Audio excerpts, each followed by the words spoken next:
regulations, rules. That would be the role.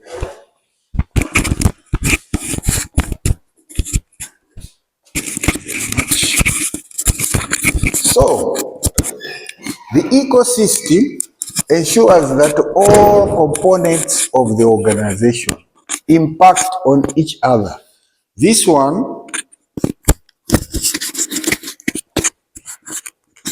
what it means when we say it, each one of the components of the organization. How would you unpack components of the organization? What are they? What do you think? What are the components of the organization? Try.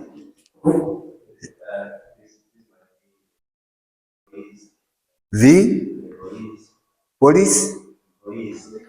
Employees, yes, correct. And since you have started employees, other people should also contribute. He says employees and it's correct. What are the other components?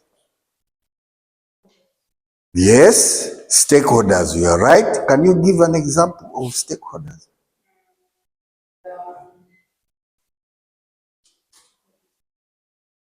Okay, stakeholders, shareholders, directors, stakeholders. But stakeholders is a bigger group because even partners outside the organization are also stakeholders.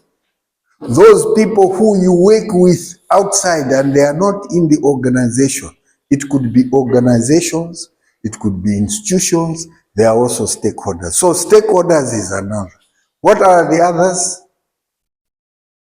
Each one of these impact on each other. That is the most important thing. The impact on each other. What are the others? Component,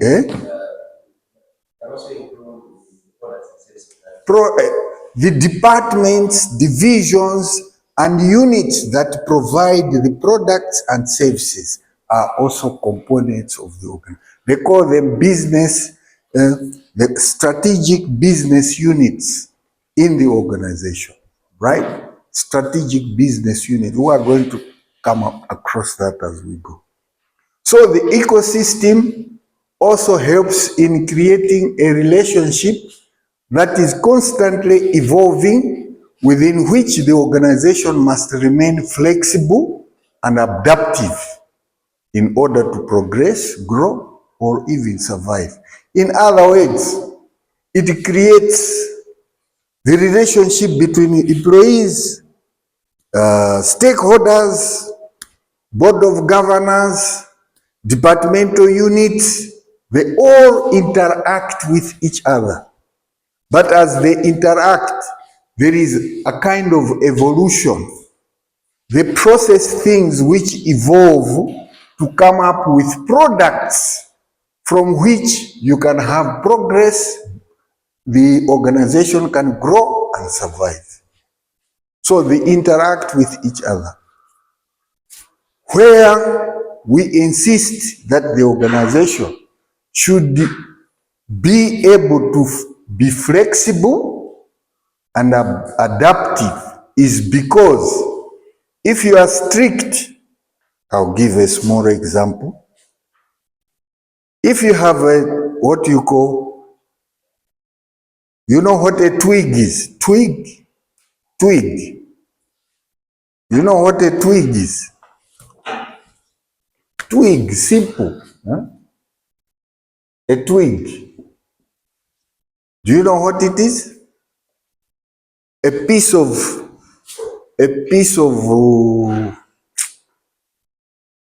muchichewa or in Chitumbu kati kakun. What would you say in Chichewa? Kamtengo. Kamtengo. Yes, I got it. Kamtengo. Kamtengo. Kakuni. This is a twig. If a twig is green, what does it show? It's flesh. It's flesh and green. When it is, I think that color is khaki or dry. This is wet. When you talk of a twig, if it is green, you can bend it. Ready? You can bend it. But the minute it is dry and it is brittle, if you try to bend it, what will happen?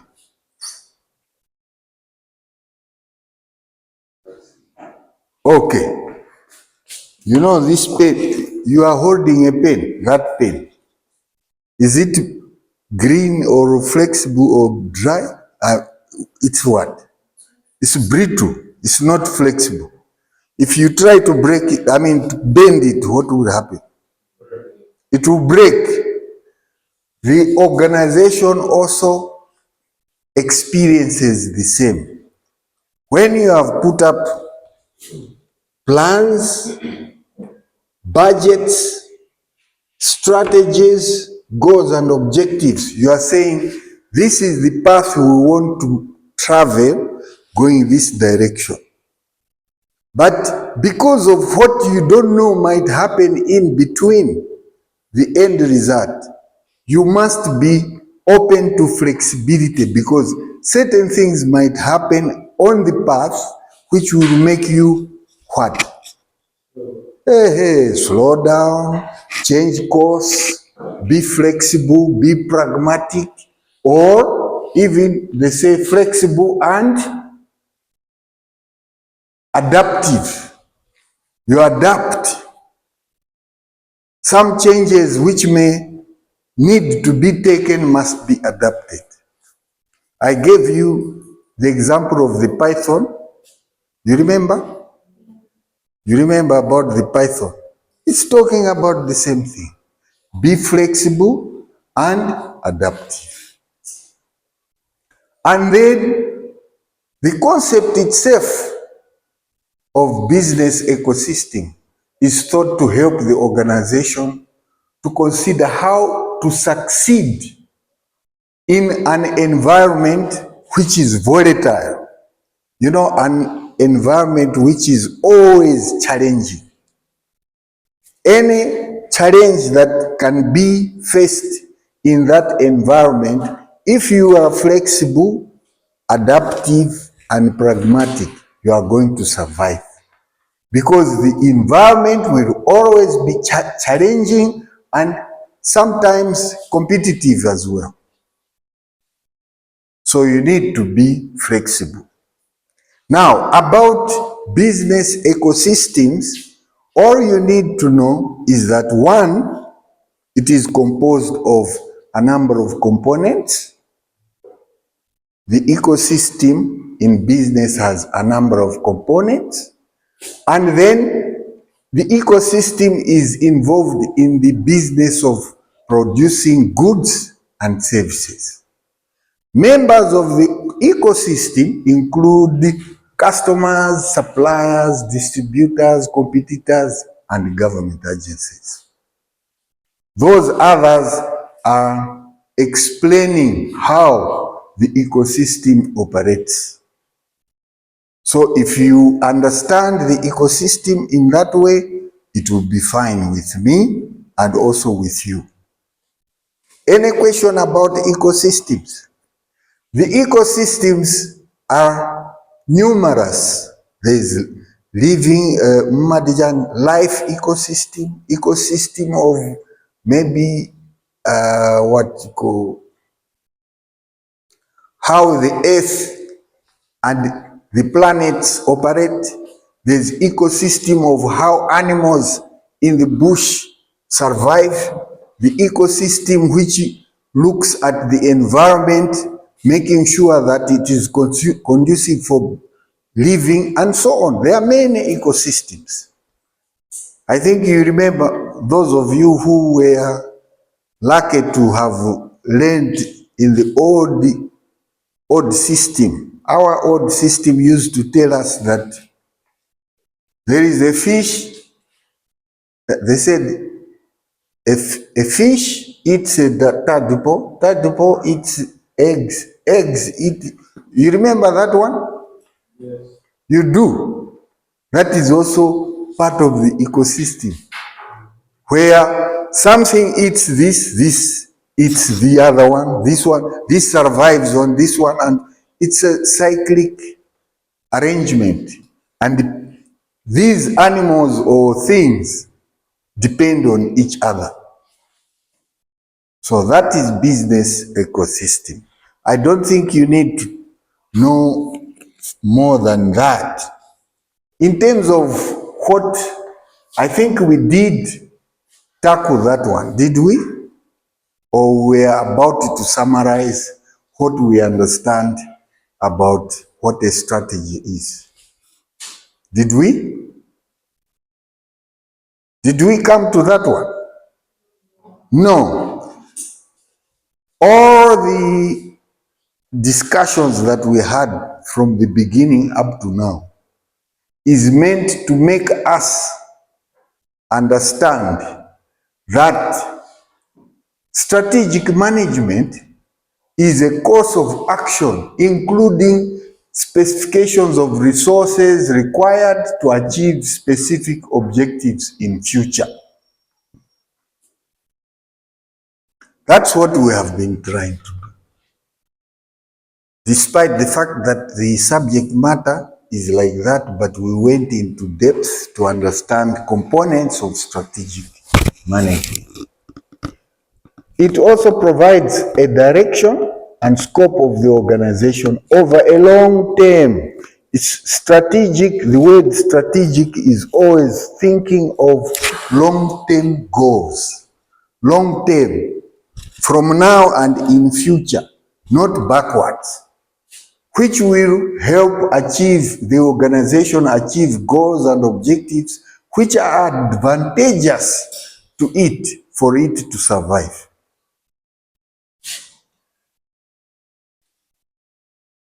And finally, strategy is also helpful to the organization because it configures or facilitates the mixture of inputs from the resources within the changing environment to meet current and future needs of the market, to fulfill stakeholders and expectations.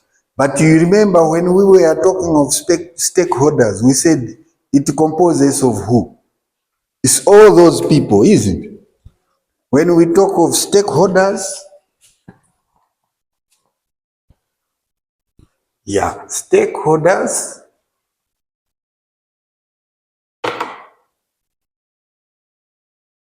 it's important to remember all the time that stakeholders means all those people, all those components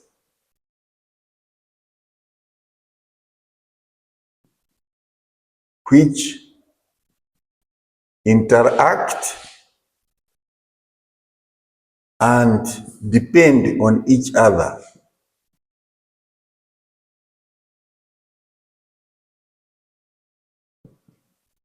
Even for survival.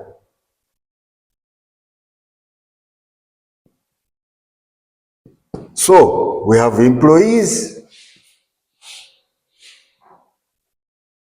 The other one said what? Stakeholders.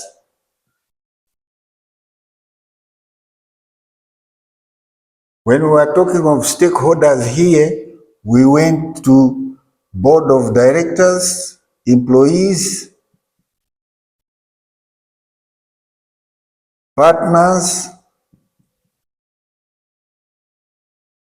We have shareholders. What else? Agencies, yes. Government agencies.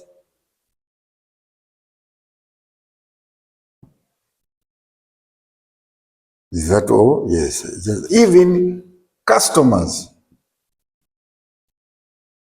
So when we say stakeholders, all those components which interact and depend on each other for survival. Employees are there, employers are there also. But when we go to stakeholders proper, we have board of directors, employees, partners, shareholders, government agencies, and customers. So you can see that the interaction of the interaction of these stakeholders are there to fulfill each other's needs so that they can survive. The organization will not survive without customers. The organization cannot survive without employees. Do you agree with me? The organization cannot survive without partners. Who would be partners, for instance, for University of Lilongwe? Who would be partners?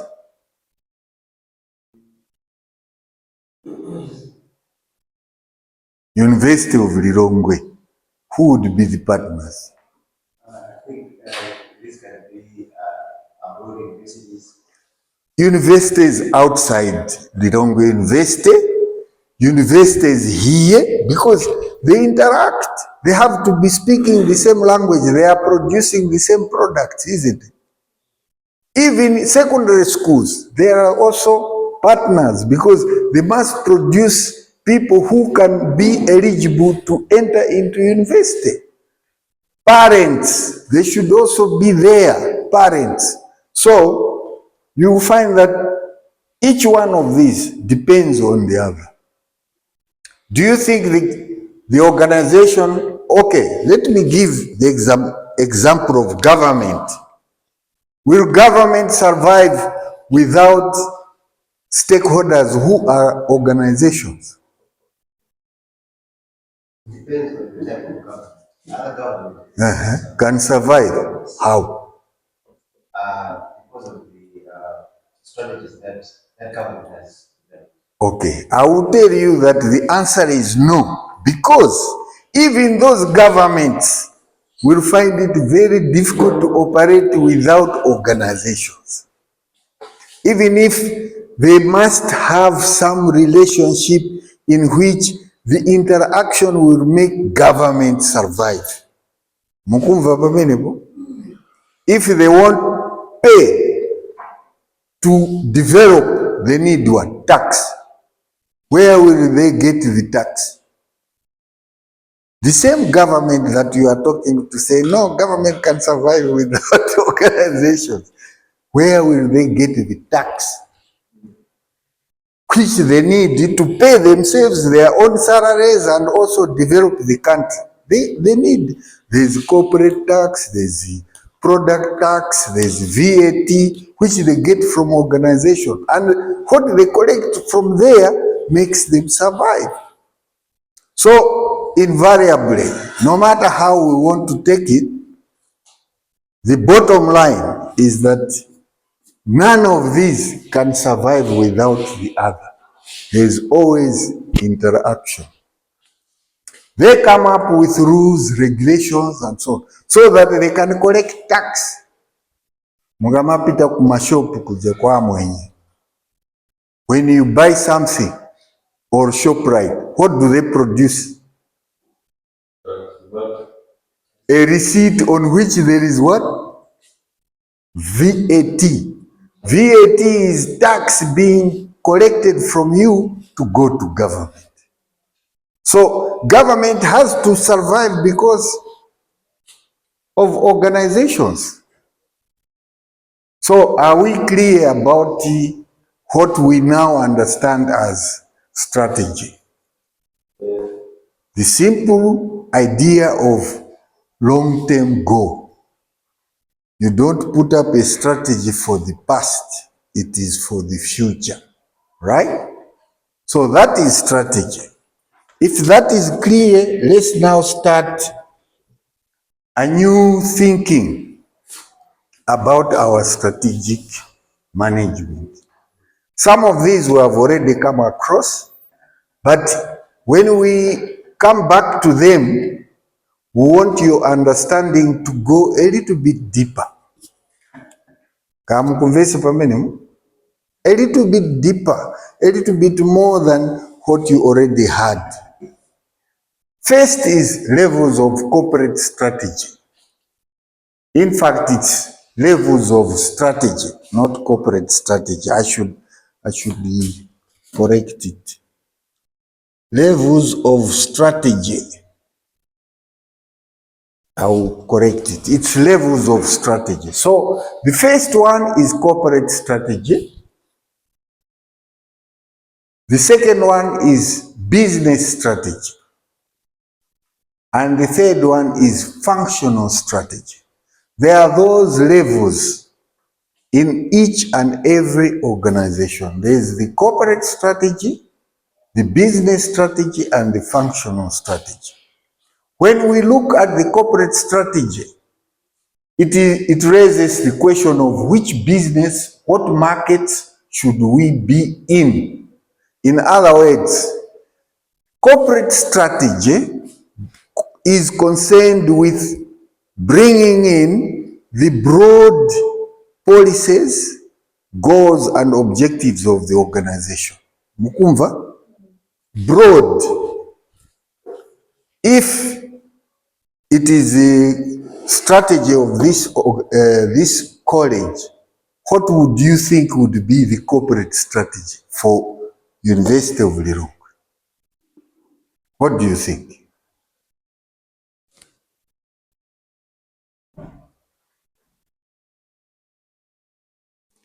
To produce the best students in each discipline in Malawi so that they can help in economic development. Is that not so?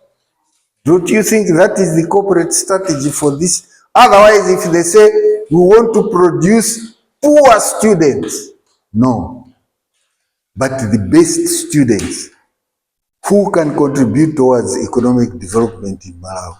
And if it is the best, then it means University of Lilongwe will be the best university in the country. Is that not so? That would be the corporate strategy of University of Lilongwe.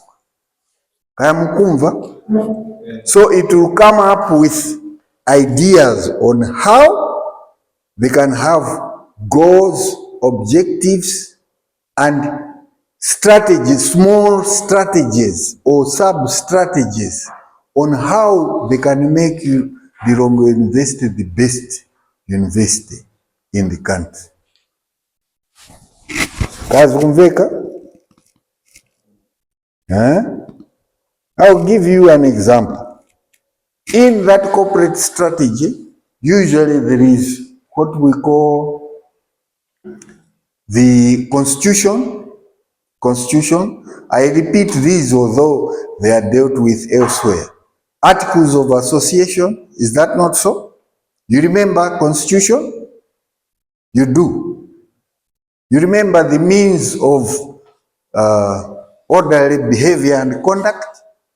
The continuum, where we had norms, rules, regulations, laws, and then the constitution or articles of association. You remember that? You do, isn't it? So, in the constitution, there will be the vision, the mission statement, the values which are emanating from the ethics. You remember the ethics? The ethics? Yes. Yeah, all those are in corporate strategy. The formulation of all that is in corporate strategy. And who does it? Who does that? Who is in charge of the corporate strategy? You remember our pyramid? Who is in charge? Top management, mainly board of directors. Board of directors or board of governors or whatever you want to call it. They are in charge of corporate strategy. You remember when I was showing you the pyramid, I was also showing you the structure. Board of, we said what? Can I rub this off? Yeah.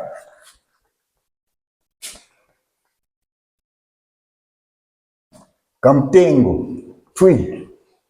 You remember Kamtengo? Flexibility and adaptive. You should also remember the python in the path. It's very important to remember the python. So, hey, when we look at corporate strategy, we are looking at one. You remember the pyramid? We said board of directors, right? Then here we have either managing director or executive director.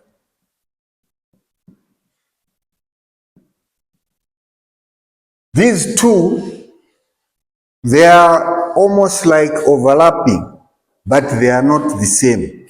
In terms of functions and roles, these two have slightly different functions, although they also deal with the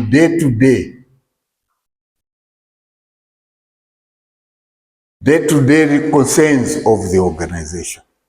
After that, there will be two types. Either they have directors, where this one becomes their boss, or they have managers, where this one becomes their boss. Do you understand what I mean? This one, if you have a managing director, managers will be the boss. If you have an executive director, the executive director will be the boss for directors. Under this, you have, under the directors, you have what we call technicians.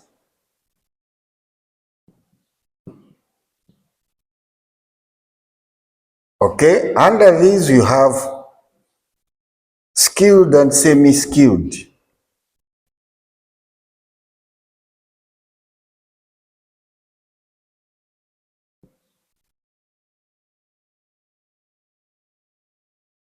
Artisans. Under this you have laborers. So when you are looking at the pyramid, I think I showed you the pyramid. Should I show you again? You should see it.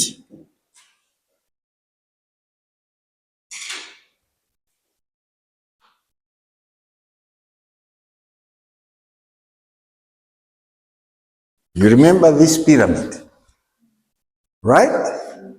So these ones here are the ones who are responsible for corporate strategy. Okay? Now, this one usually is a member of this, but he is not a voting member. But he is like the secretary to the board of directors, the one who is occupying this position. So he takes those policies, guidelines, and directions and brings them to either directors or managers at this level.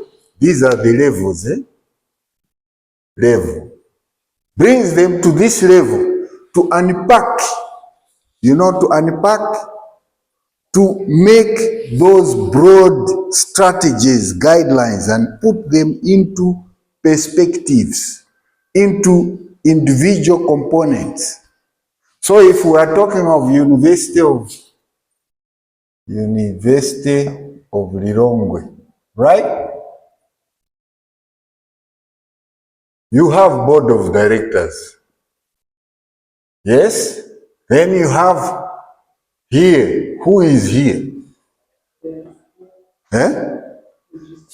Either the registrar or principal. Eh? Or president usually is in here. President is at the top of board of directors or chairman. Chairman or president. Okay? Naneso kwina niko ka chairman pachoko. Kumadi yako pangono huku ndi. After that, then you have who are here now? Deans. Dean of Education, Dean of Online, I don't know. Dean of Lecturers or Education, you have departments, I don't know the departments here, I'm new. But do you know the departments? Yes. You know them. The departments here, Dean will be heading a department. After that, then you have the technicians. Who are these now? Lecturers in each area, in each department. After that, then you have support staff.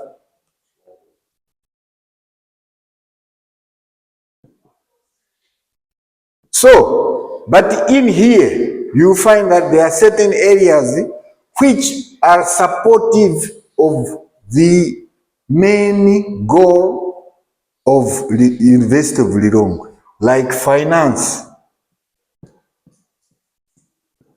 operations, maybe human resource. These are supporting the deans to make sure they can produce lecturers and have support staff who can carry mail, files from here to there. Technicians will bring in a Bwires Act. Each. See a Bwires technician. Hey, those are the levels that we are talking about. Levels, So this is showing the levels that we are talking about. Let's go back to our levels.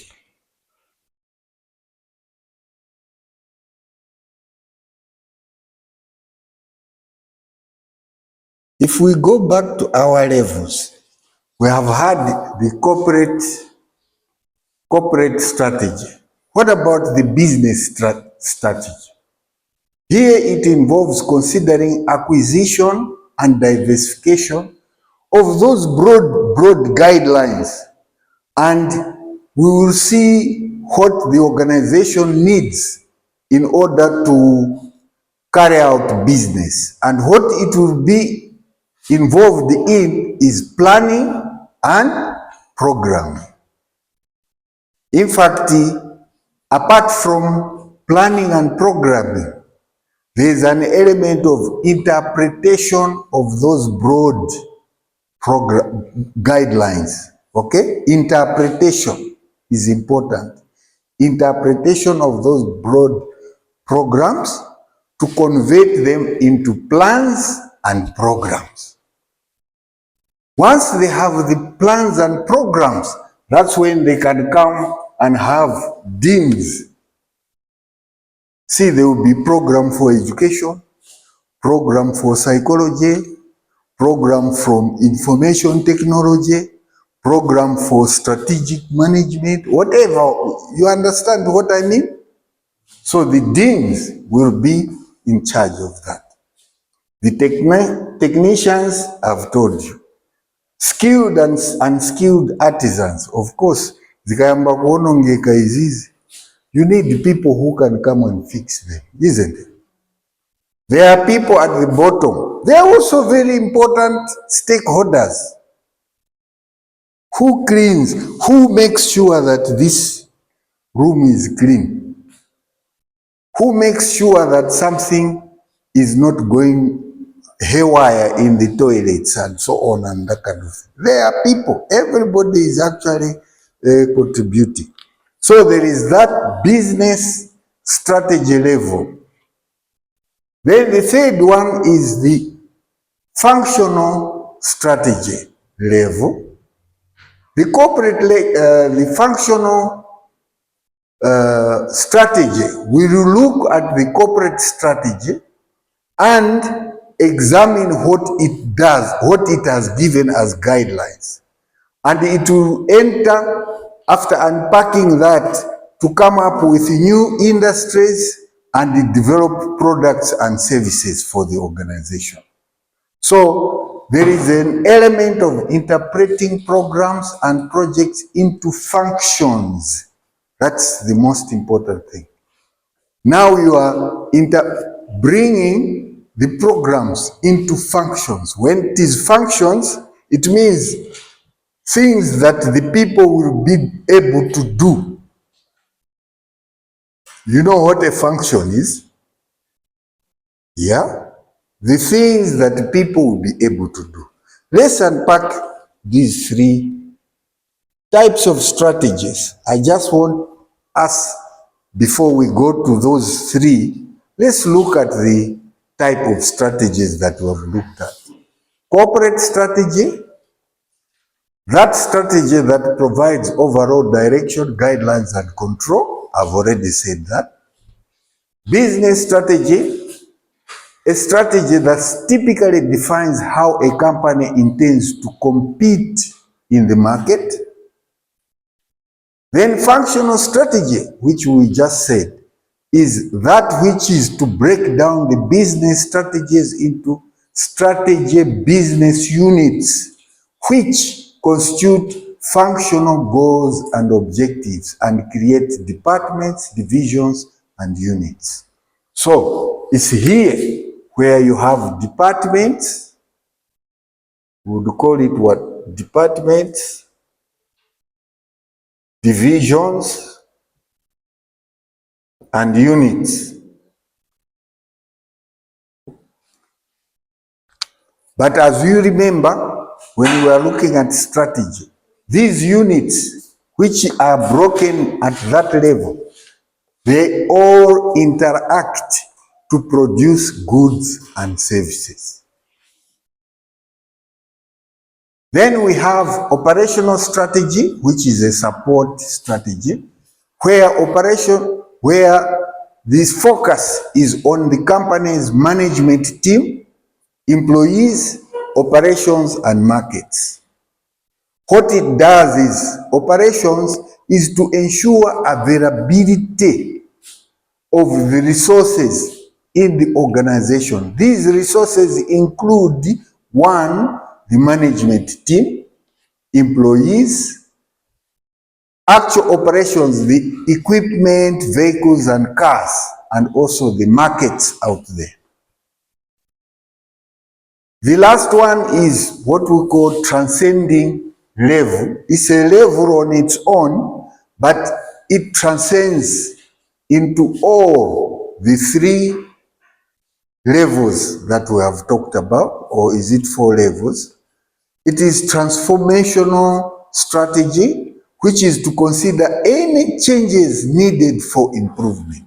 So when you look at that model, the strategic management model, you find that that transformational strategy is the one that operationalizes evaluation, monitoring and evaluation of performance to come up with gaps.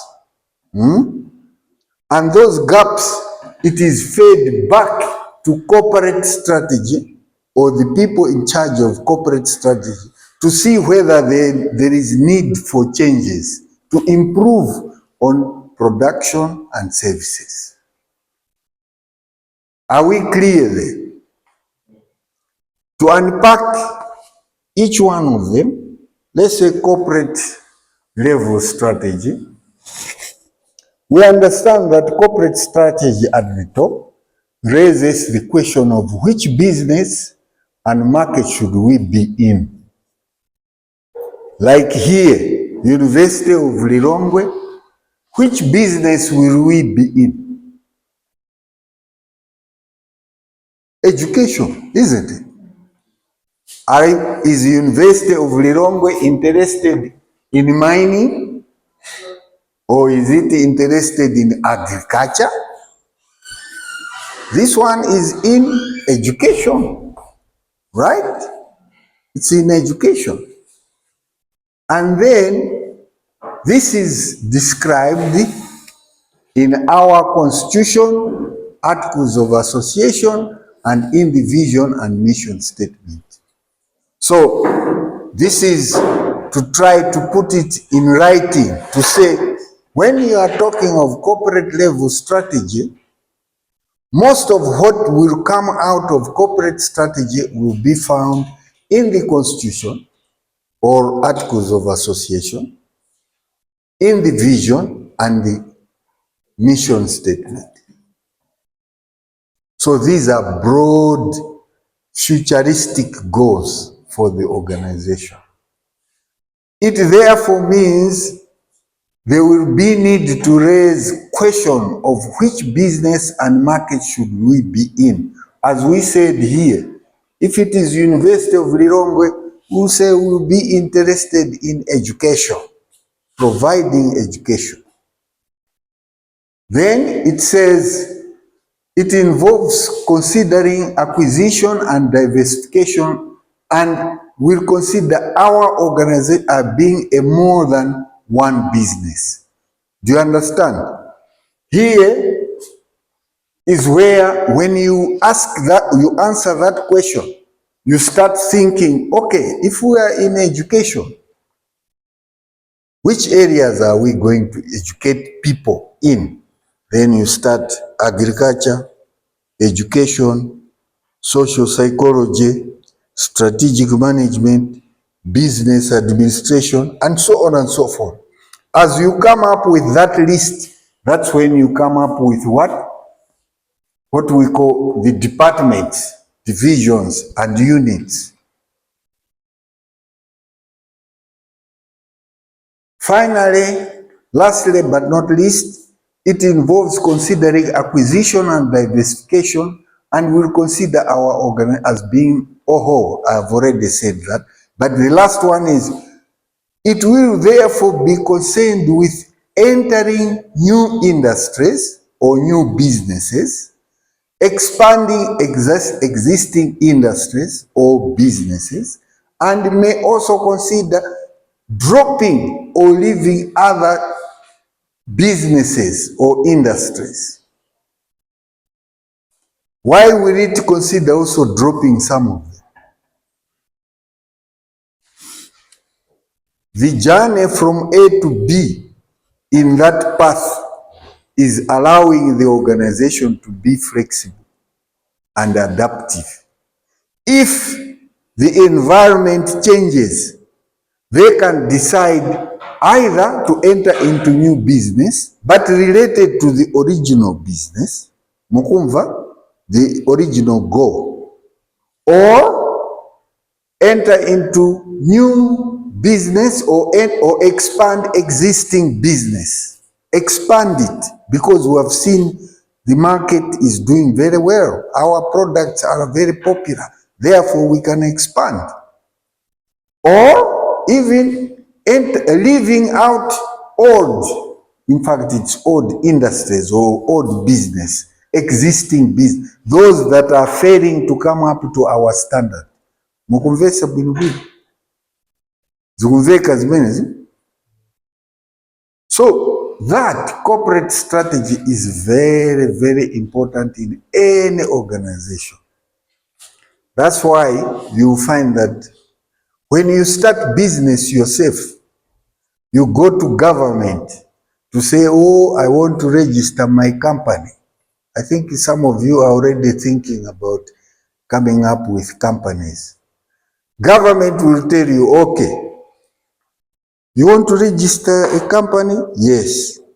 What for? Answering that question, what business are you in? So you tell the government, oh, I want to do in education, okay? how do you want to do it?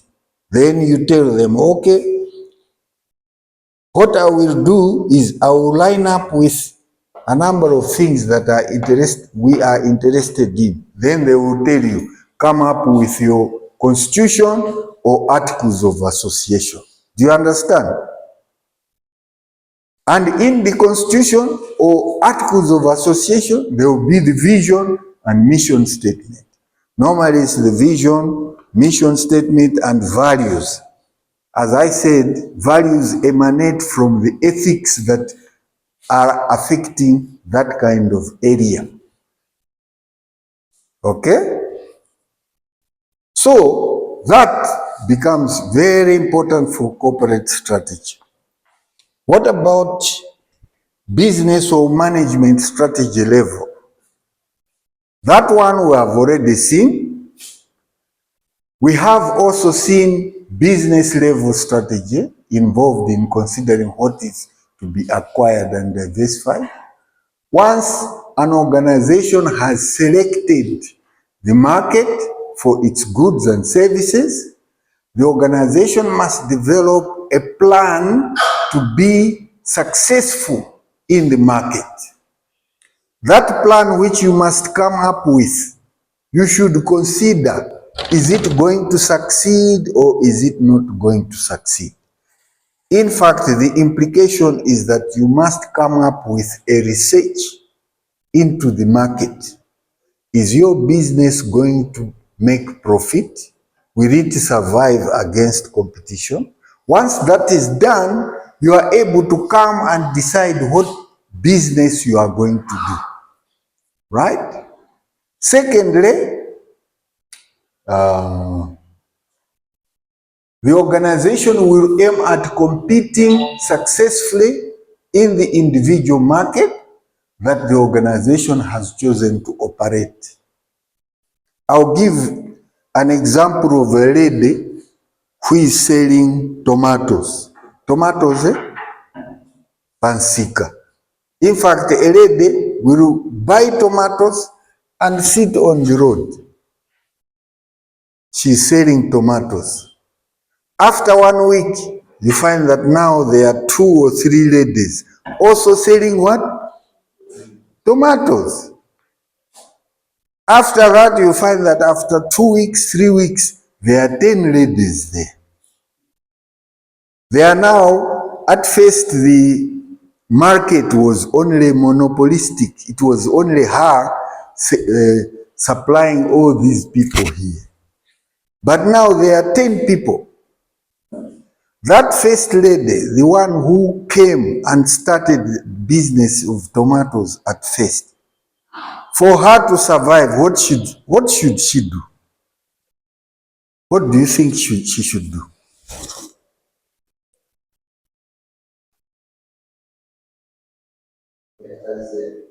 She's selling and she observes that others are coming. She must what? Diversify. It's a good way of thinking of it. Diversify. Yeah, correct. What else can she do? You see, when we are talking about this entering into, we said they can either enter into new industries or what? Expand existing business, or even drop the unproductive business. But you are saying diversify. This is correct. This is under number 2. Don't you think so? When you are diversifying, you are saying, this is what I'm doing, but I can do more of this, isn't it? If they were teaching here only education, you can say, no. Now, teach more subjects. If there was only Dean of Education, they would say, no, introduce now Dean of Business Administration. You understand? Diversify. increase the business. But you can also enter into a new business, isn't it? New business. The last one is dropping off what you don't want because it's not making profit. So, in order for the business or management strategy to achieve competitive advantage over competition with other organizations, business strategy will interpret and program what corporate strategy will have given as direction, right? It will avoid letting other organizations to have competitive advantage over it and its business. You understand that? Competitive advantage. It will make sure it avoids competition with other organizations. Thirdly, business strategy will then focus on interpreting, programming, and planning and developing strategic business units, what we have already said.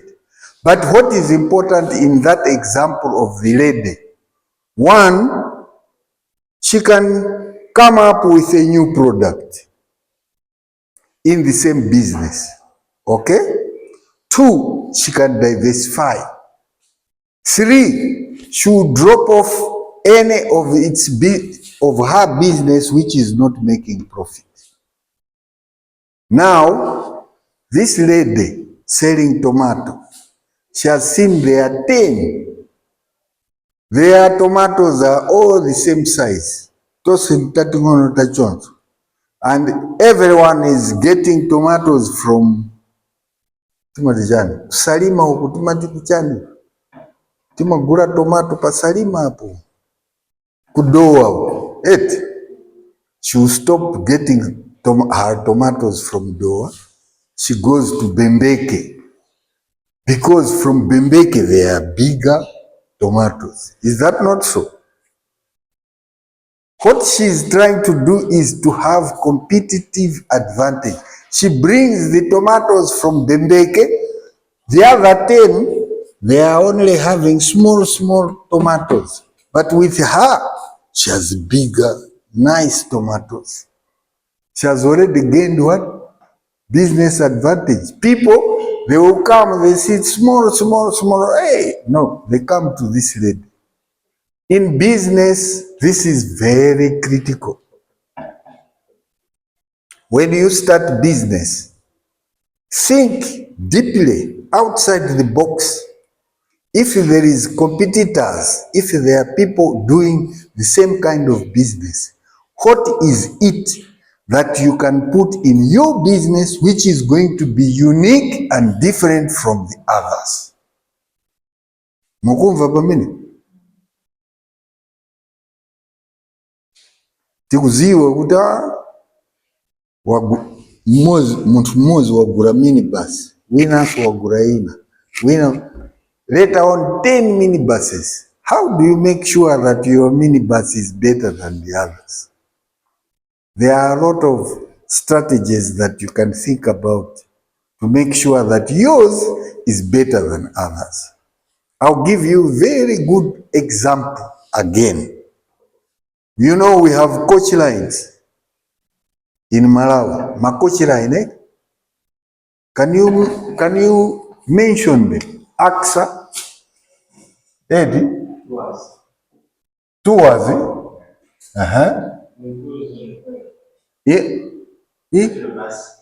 National bus.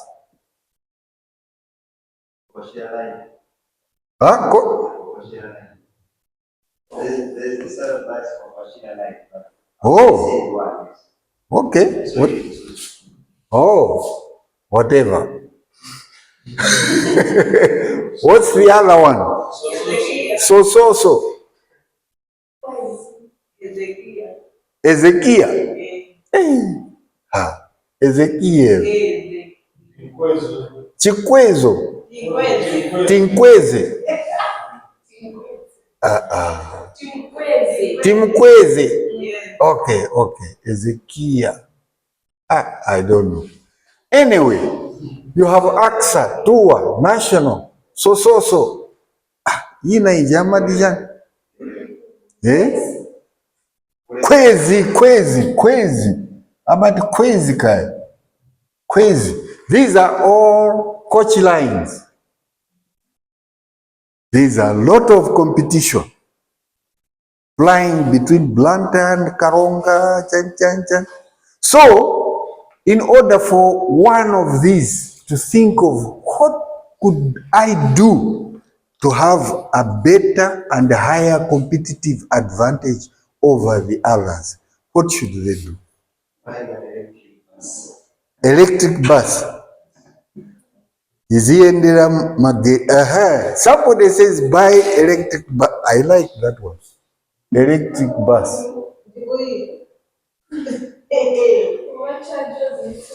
But do you know that there are electric cars for elderly seniors like me? Munaona? Yes, I am one. Yeah, the way they have put it, like there are many. Because I want one myself, electric bus. I mean, a small electric car, tiny little one. So, electric bus. What else? Hospitality.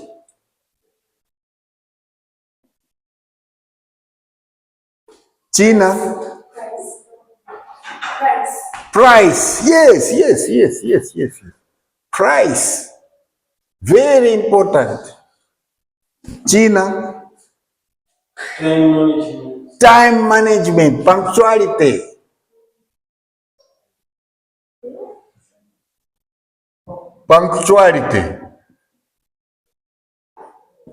China.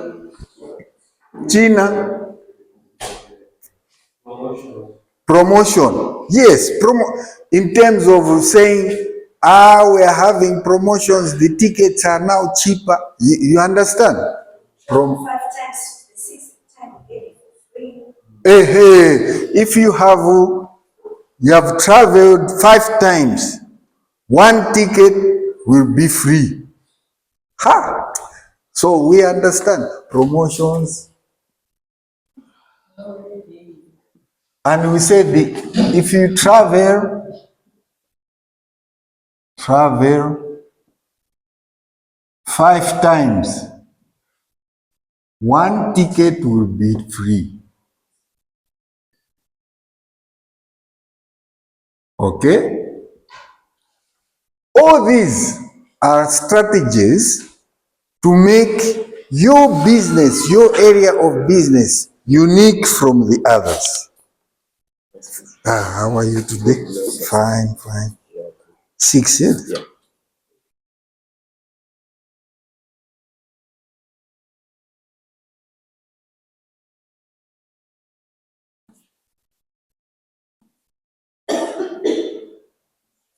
Just 10, 12. Thank you. Yeah. So you can see, when we are talking about competitive advantage, you can actually see that you can come up with a strategy in which your organization will have an advantage, a competitive advantage over the other organizations. Now, if you have a list like this one, there are quite a lot. 1, 2, 3, 4, 5, 6, 8. If you are clever, you will go and find out from each one of these, what is Kwezi doing which I am not doing? Do you understand what I mean? What is Kwezi doing that your bus service is not doing? And then you look at AXA, Matuas. National Bus, so Ezekia Timkwizi alipoambia. So if you want to make sure you have an advantage over others, you go and find out what these people